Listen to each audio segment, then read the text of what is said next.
We good to go? Yeah. Thank you all for coming here.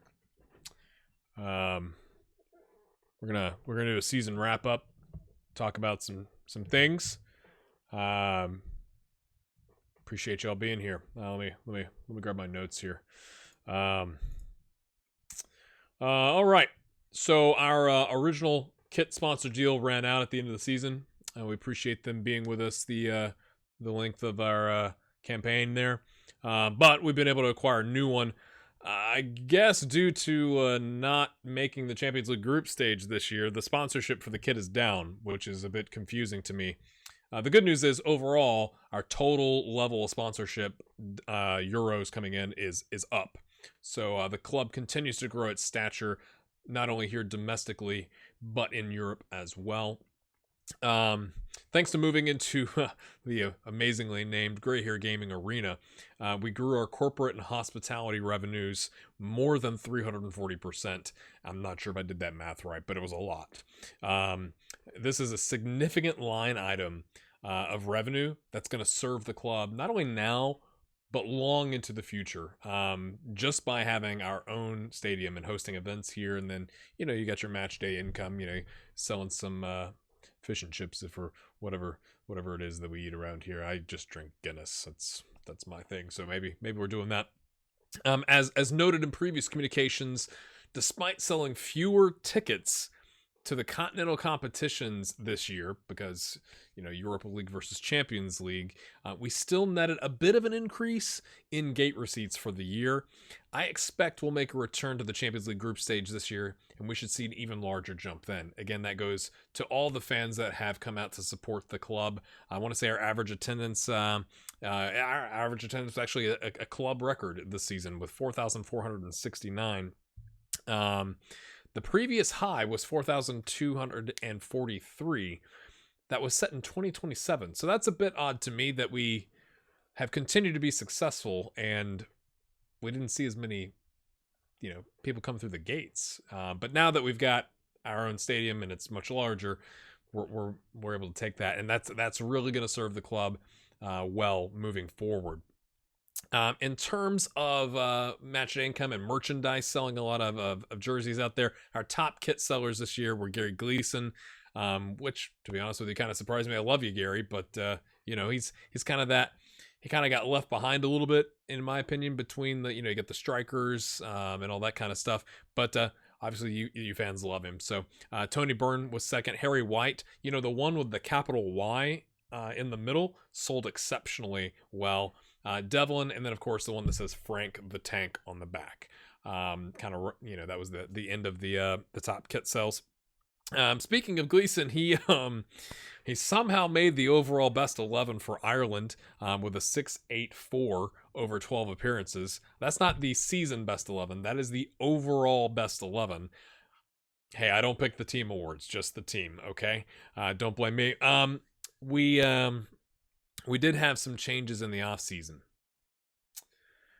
We've promoted a couple of staff members from the under-19s up to the senior team. We've continued to, and those weren't replacements. That was growth for the club. We're adding some additional headcount in the coaching ranks and in the data analysis ranks. So we've been able to backfill them with good candidates as well. So the under-19 team isn't going to suffer there. And we've got some new faces in the locker room. I'm confident these additions will help us in achieving our goals in Europe. We've been able to raise not only Cabo's reputation, but that of Ireland as a whole. You'll note that many of the players on the national team play here, and they play well together. So that we got that going on. Meanwhile, aside from Ricky McPherson, who you all knew was already on his way out, and Paul Russell, and both of those guys served us extremely well for many years. It's really for the benefit of their careers to continue to allow them to play and get first team minutes with the club and make an impact elsewhere. So we wish them nothing but good thoughts and great careers from here on out. But aside from them, we've only sold one other player. Holding on to the core of our squad is super important for us here in the Hold on a second. Hello? No, wait. We talked about that.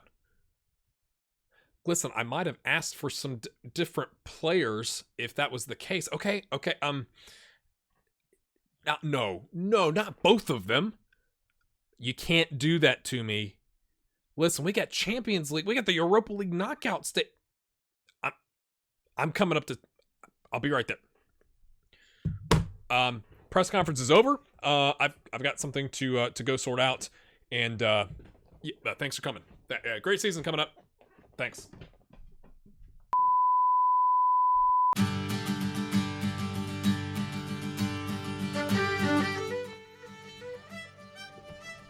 Hi. I mean, I guess I understand in some shape, form, or fashion. Where can I take you to where you can't see what's going on? Let's go here.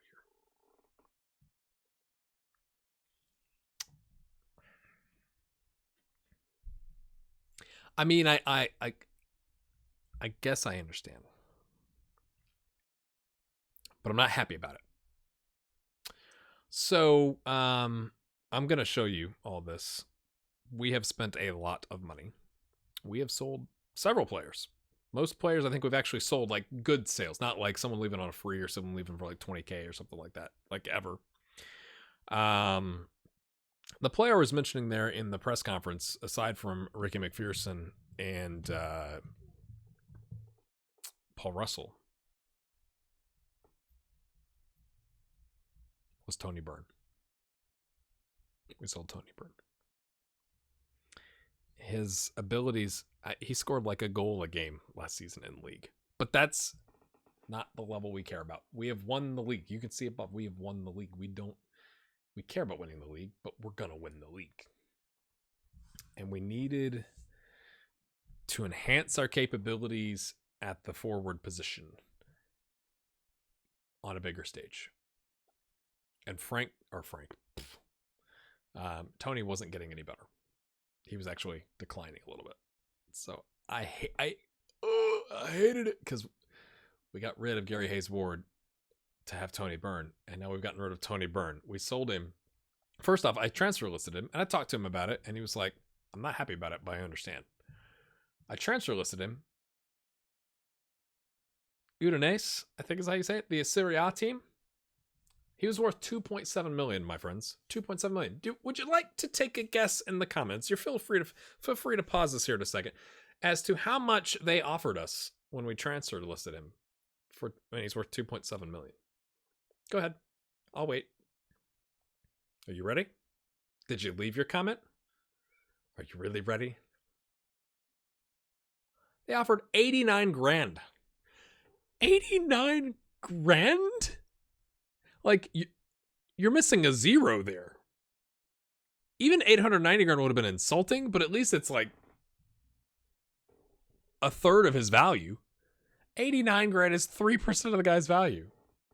You can't be serious. I was like, what? And I looked at their transfers, and they were spending money. They were spending like millions of euros. Now, they did have a lot of players in on loan for like 100 grand a month or 200 grand a month. So I tried that, and he said no.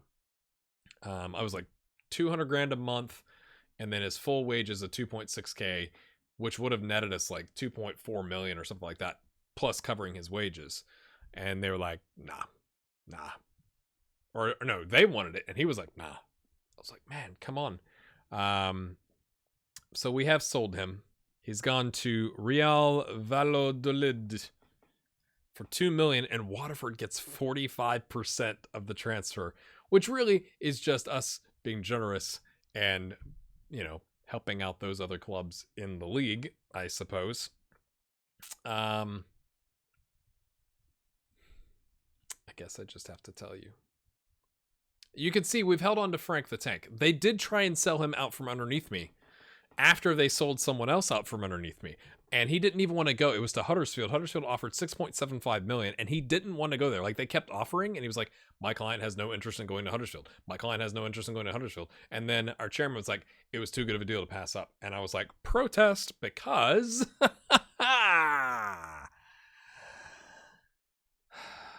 Patrick Slavin's gone to Arsenal for 12 million euros, rising to 19 million. He wanted to go to Tottenham. I kept saying no. Tottenham offered like 6 million, and they offered like 8 million, and they offered like 10 million. I was like, no. It's like, if we can just get through the January transfer window in Europe, we'll be free and we'll have him. But like, his morale kept dropping, and I understand. I mean, Premier League versus Premier Division, and it's a lot of money, right? Like, it essentially, because not all of it comes in at once, right? But like, it was a huge bump in our overall balance, which makes me go like, if we'd made the Champions League group stage and gotten that money, would we have sold him out from underneath me? I thought about protesting it, but I was like, you know what? It makes sense. It's a good move for him. It's a good move for the Irish national team. I just didn't like it. So we sold him for 12 million plus 4.3 million over, I think, 3 years in installments. So that's like some recurring revenue for the club. Plus 175 grand per league appearance for 10 appearances. So that's another 1.75 million. Plus 3.5 million if he gets to 50 league appearances, which I think he should. Plus 1.7 million after 10 international appearances, and we control that, so we're going to get paid that. Plus 30% profit off the next sale, and he's making 55 grand a week on rotation. So it's good for him. I'm just gutted because it's Patrick Slavin, and he was going to be like the core. He's now that he's gone there. He's a wonder kid description. He looks so good. He's a homegrown product. It was the most money ever received by an Irish club ever. The 12 million. Rising to 19 million. Most ever. Look at those ratings. That is just stupid. A 724 in Continental. A 709 in Continental. And this is like as a 19, 20-year-old and an 18, 19-year-old. The other good news is he's on the same thing as Martin O'Neill, so they can start working on like a partnership, right, for the Irish national team. So that's not the only change. So we held on to Erich because once we sold McPherson and they sold Slavin out from underneath me, and again, I could have protested, but I felt like I didn't know if it was even going to work. I was like, I want to keep that in my back pocket, but I had to keep Erich at that point. Like, whoa, like we can't sell everybody. We sold Tony Byrne for 2 million. He's worth 2.7.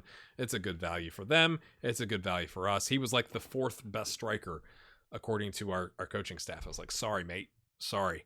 So Paul Russell's gone for 4.75. Ricky McPherson for 1.2. We've loaned out Lawless again. We've loaned out Jod to Waterford as a key player. He's now got a hernia, which is great. It's fantastic. Stephen Coleman's gone back to Cork City. And Stephen Moore is gone on loan. He's our another good up-and-coming center back. We just weren't going to have a spot for him. And so we're going to get him some time with Limerick and help them out this season. So that's the outs, my friends. The ins. Let's go to Paul Frame from St. Johnstone. 1.9 million. He had a buyout clause. We're paying him 10 grand a week. But that was his minimum fee release clause, whatever. And he's essentially taking Gleason's job from him, but he's 21. He just turned 21, and he's got 5-star maybe potential.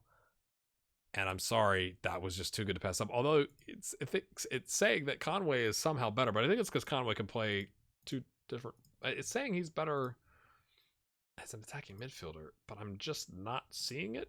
I'm not understanding why that is. He's got a lot less green. In my book. That's just me. Either way, I think we're paying through the nose for him, but 1.9 million buyout and he's worth 2.7. That's an indicator to me that he's a good buy. Gleason, this is going to be his last season. I was already kind of anticipating that. He's a great player, but like we're going to see if he's 29, he's going to age out, see if he can go somewhere else, make an impact somewhere else. I like to keep the squad young, so Paul has come in. And he's done all right. We'll have to see how he works out. I mean, he's on a 7.37 and 3 friendlies with an assist, so it's pretty good. I think he's a good buy, though, just based off the potential ability, and that's based off the squad as a whole, right? Like that's a good buy to me for 1.9 million. The other from Feyenoord, Cass Geet.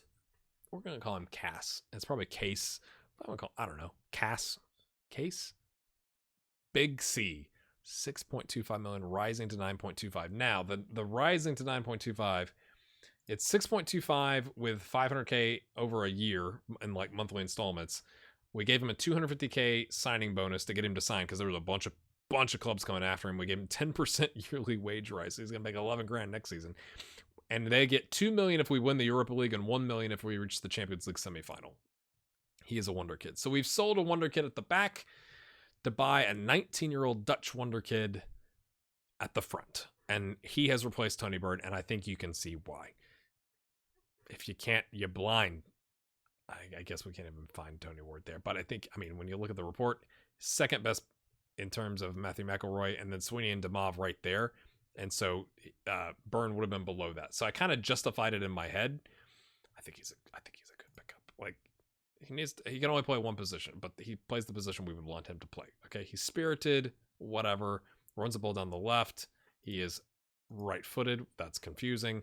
But essentially, 15.75 million out, and we spent 8.25. Like that's we netted 7.5 million euros because of Patrick Slavin, and it's going to go up. Now, granted, this is going to go up a little bit, but like we're going to get, it's going to be closer to like 16, probably 17 million, just on the things we can control, not to mention his appearances and all that kind of stuff. So that's what we got going on there, lads. Let me show you how we line up here. Hold on a second. So here's what our squad looks like right now. We got Dempsey in between the six, Ellis backing him up. He's quite good. I probably need to give him all the cup starts this year, to be honest with you, to continue his development. He's 23, although Dempsey's 21, so it's kind of like, He is wanted by Birmingham and Brighton, but he doesn't have any sort of release clause or anything like that, so he's going to stay our player. Doolin on the right, this might be his last season with us. He's good for another 2 years, but he's kind of just averaged out. We got Conway covering the right back and Mick Burdett, who had a little bit of a knock in preseason, so hasn't played as much. That's why he's not up to snuff when it comes to the match sharpness. With the changes at center back, we've got Flynn, Devine, Maloney, and Erich are our best center backs. And I told you Maloney was going to get a chance, and he's going to get a chance sooner rather than later. But Devine this is his season. Like, this is his season to kind of come forward to replace Slavin. Flynn has been here and is a known commodity 6'6" monster. And so he's going to hold down the back line, and then we'll rotate the other guys in with him. Vitali is falling apart as expected. It's not unexpected. I knew that when I bought him. It was like, this is an 18-month deal.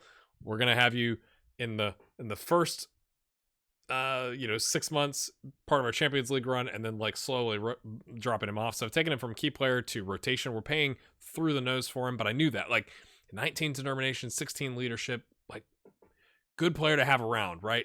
It kind of is what it is. We got McClelland here, who is the up-and-comer, who's now on a key player contract. We gave him a contract extension for another 4 seasons. Could be 4.5-star potential. So he's got some potential, and he's going to get a chance this year. It's just in a game against Porto away, we're going to take the guy with the really good mentals and technicals and play him on a defend role. So he's not getting as far forward because his physicals are kind of giving out on him.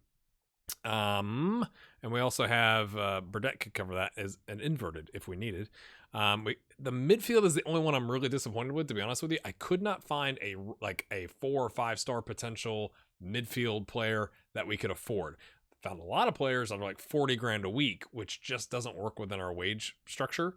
And so we are kind of stuck with right now Byrne, Devlin. Paul could play like a deep line playmaker because he's an advanced playmaker on the attacking midfield option. We don't want to use him there, but we could. Harry White, who's kind of tailing off. He's on a backup contract at this point. Ross Moffat and Sean Murphy. Sean had a knock. You can see all these guys. Look at the fitness test. So we had a lot of knocks in preseason. So he's way out of shape here. Good thing we got tons of games in February that we could play him in. But Ross has looked all right. He's got 2 starts and a sub in the friendlies with a 7.37 with a goal. I mean, he's not outstanding, and he's not really going to improve that much.